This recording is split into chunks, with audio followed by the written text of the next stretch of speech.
Okay, the other Mongrel Empire Press poet, writer who is here to, and most of us or many of us are here to celebrate her new book, which I'll encourage you to buy at least 2-3 copies, so she doesn't have to carry any boxes out of here, and then drink all of their wine and stuff too.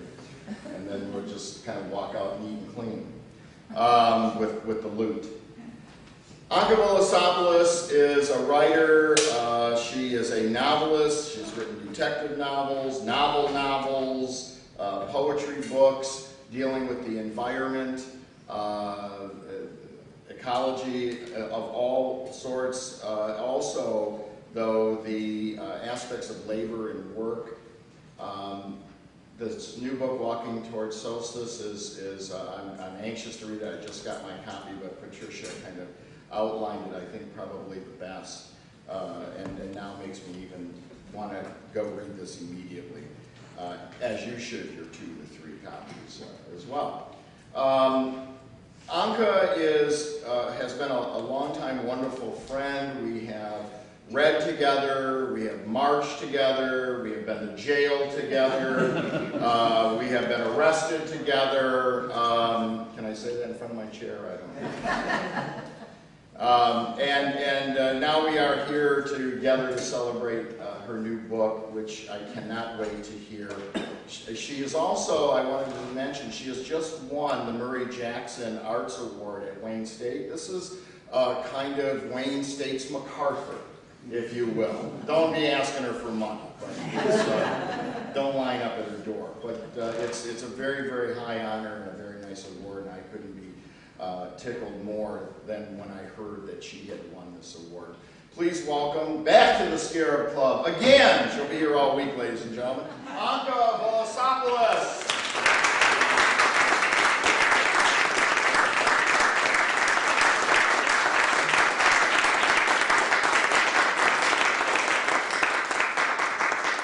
Thank you very much. I hope that it's not going to be a letdown after all the wonderful things that people have said about me, which I don't deserve, but I'm so happy to be in the company of my family and my friends and my friends' friends, and to make new friends, and it's just wonderful. So, and of course, I want to thank my publisher, Jeanette.com, who has, I think, the coolest name in publishing. I mean, Mongrel Empire.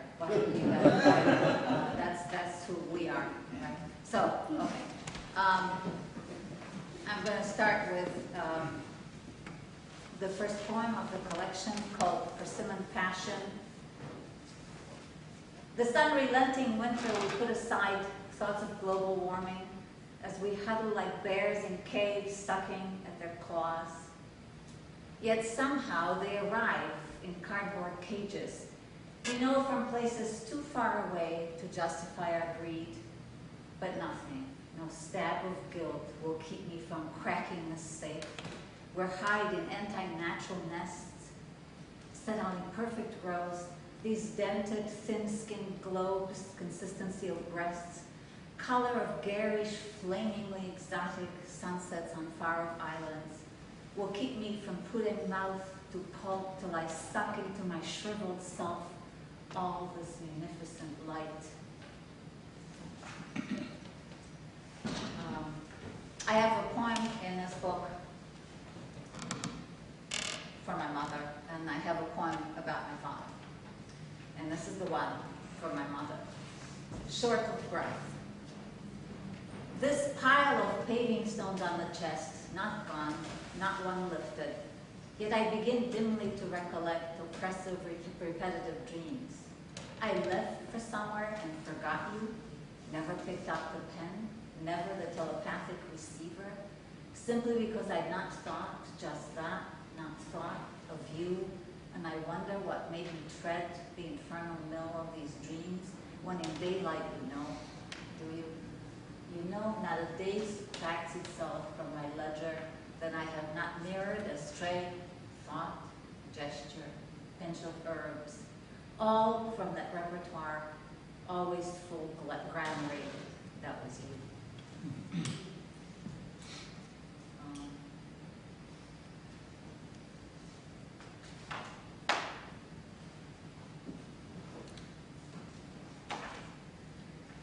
have 3 poems about my younger daughter who put us through certainly a version of hell, but we're out of that now, so I can read these without breaking down. Nothing but wind. Watch that large leaf of hosta catch this maddened wind. See her slapped, turned upon herself. You must say there's nothing I can do, even if the rope breaks her clear of her stem. But for her it is fall. For you, my lost girl, it's still spring.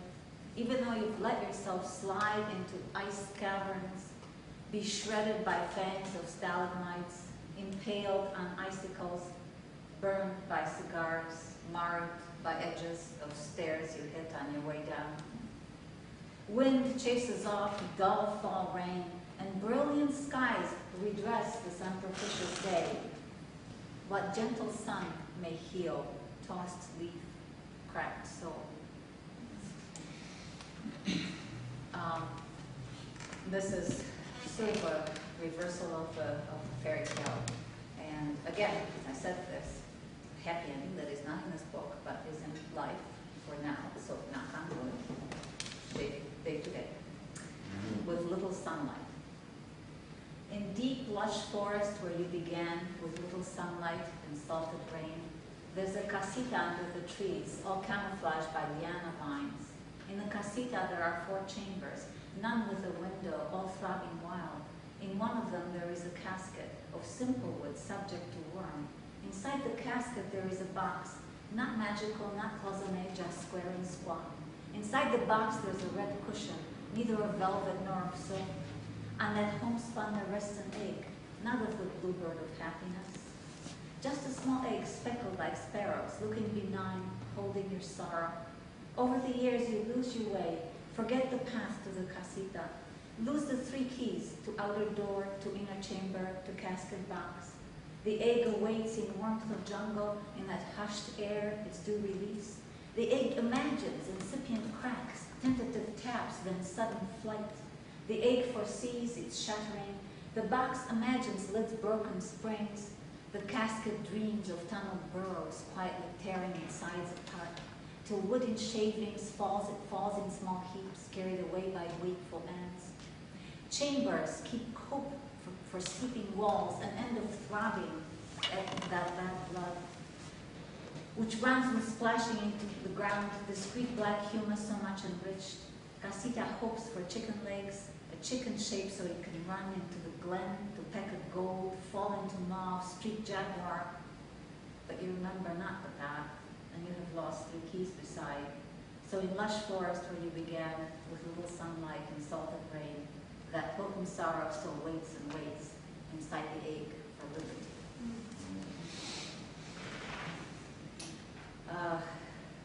A wish for the second daughter. When I wrote this, again, it was a wish that I didn't think was going to be fulfilled anytime soon, but there is a certain amount of mercy in the world.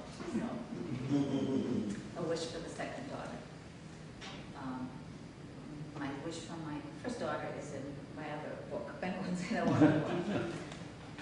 May we hope this vision through scratched scarf lenses, capillaries routinely leaking, so battered into inevitability by that tin can experience, tagging along, drumming, maddening repetitions. Of this are, as we only determine, girl, walking unknowing into rock-broken waves, current a sinewed arm pulling her under so she will surface and founder and bob up and go down, till swirls, eddies will mock our straining sight, show us nothing but water. May we hope that this vision will cut like a film scene, like a computer screen gone blank in a search. May we hope that these rapids hide secret pools, hope that the waters will part.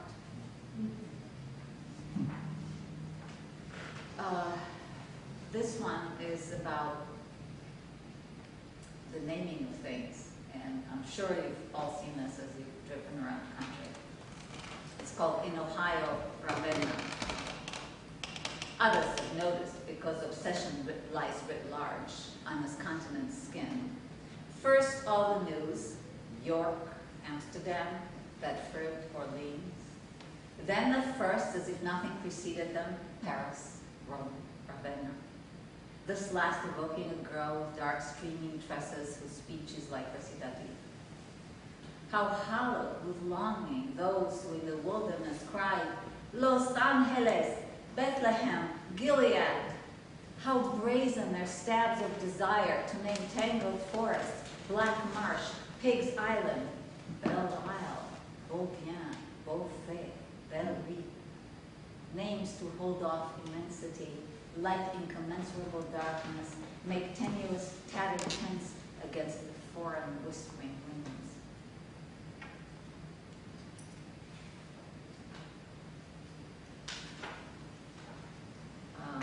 It's a short lyric about spring. And it was last year when we waited and waited and waited and waited. First signs.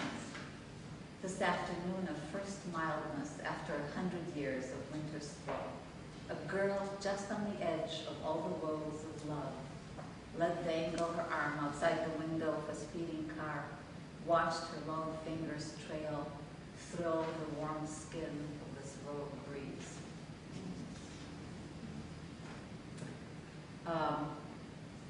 This is, of course, something that my friends have heard ad nauseum.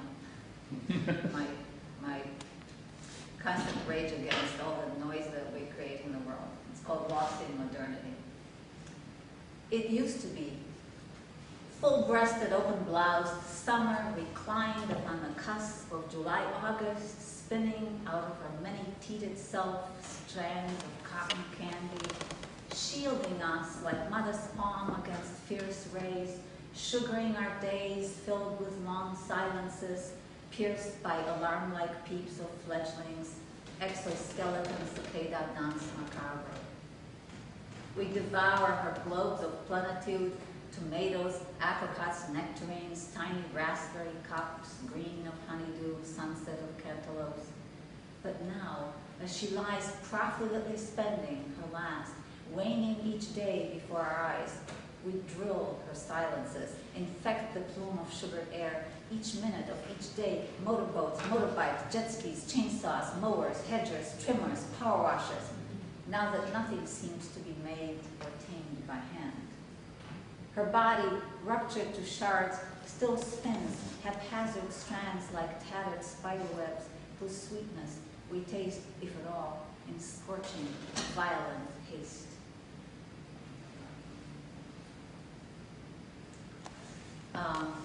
This is the poem about my father. It's called Oh, the Animals. Oh, the animals my father had, the monkeys father the ship mechanic brought home and left, who could only be lured down to my grandmother's sharp kitchen full of cuts, knives, and words, by my father, a boy flourishing bananas under the acacia tree. The Pekingese he ran through smoke, screams of sirens home to carry in his one good arm to the shelter when bombs burst over Bucharest. Decision, indignation at a grown man bringing a stupid little dog to safety. Father, you made your escape there where we may send our questions, but at least in this life, never hear a reply. Before I was old enough, had wits, perhaps wits not to ask, how did your animals die?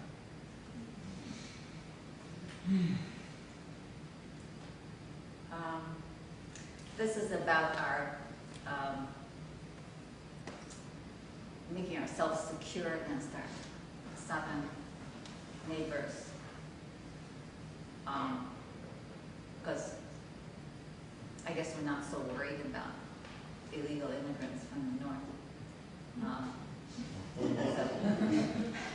Those who build, and in parentheses, are not gay this time, Pacha WBY. We do not care what we sever, the artery of a creek, a river, a woman will no more stroke the love hand. We are making ourselves safe. This frontier, like the Great Wall of China, will be visible to the alien eye of satellite or voyager from other worlds. Only the hordes held back waning moon faces of want only to work hard in the worst kinds of ways for the worst kinds of us.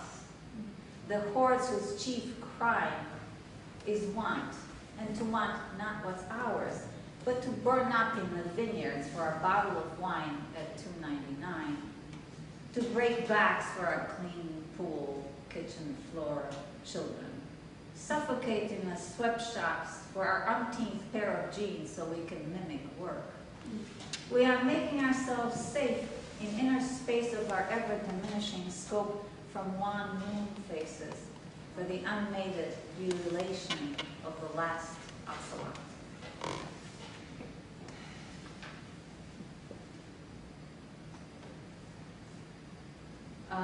This is the last one I'm going to read from this collection, called Winter's Tale. So the allergies in this wonderful spring of ours are driving me crazy. How do you know this, our melon of light, sliced each day toward crescent, then sliver, then its full absence, and O of darkness, will not be all there is? Who told you shadows on huge polar bear pads softly making their way toward you will not in the end swallow, along with the day, you? What pulse stronger, louder, steadier than your small fluttering beat quieted that wild surge to run toward a bloody horizon falling all in a heap into night? Did that whisper by bed, river, sea, hillside, bring little by little, like wily papagayo from raven's beak, hope, coal, and apricot? Did not mother's voice say, do not fear, the sun, look, each day muscles winter out, struggles each day nearer, warms his way toward us.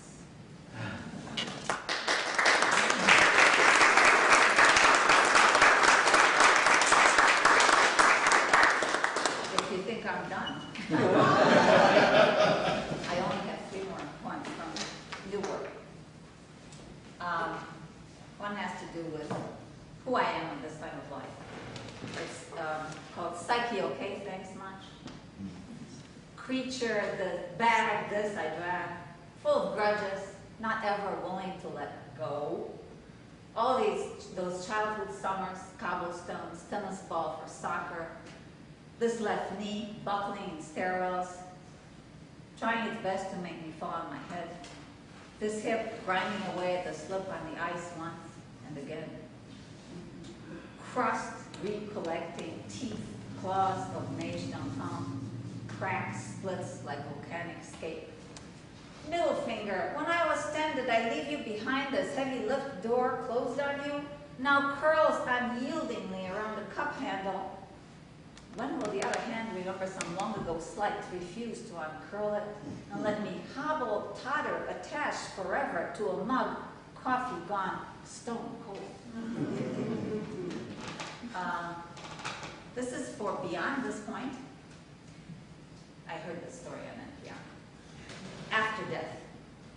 Since it was on the afternoon news on the Sunday, it must be true. A man wanted his ashes changed to powder for one more bullet, to kill one more turkey. Was perhaps in vulnerable youth down in a poultry yard mounted by Randy Cock. From him and the company founded to meet his and other hunters' wishes, I take my cue, revise my will. Now you who are left will have my ashes fashioned into proper powder. Go to Namibia and kill lion and fleet cheetah. Go to India, bring back Bengal tiger skin. Better yet, stay here, rip into this bountiful fall day, oyster shell lake surface, pierce my ashes into pumping muscles of the so common mallard your kids all summer fed with worthless bread. Break his flying arc, because since I'm no longer living, at least I can deal death. And the book that I'm going to be working on for this wonderful, during this year of wonderful mercy that I received from my state university, good offices of Ellen Bart, my chair, and all the people who wrote for me, whom I thank profoundly. I want to talk about, I want to write about uncharismatic species as well as the ones that we decimate and people feel really sorry for, but we do a lot of damage without knowing. So I'm talking about migrations and movements, and also animals that have habitats that we do away with. So this is about a creature who's not in the wild, mantis shrimp. She looks goofy, her eyes rolling in different directions. All of her colored as if by a child trying out every purple shade in the new box. Her fists have her trapped under triple glass. Smaller than my pinky, she packs the wall up with a 24 caliber bullet. How do I see her as she seeks privacy in the element of surprise? A flashing smartphone draws her out of her recess. I think if in the tank, the phone would not be smart for long.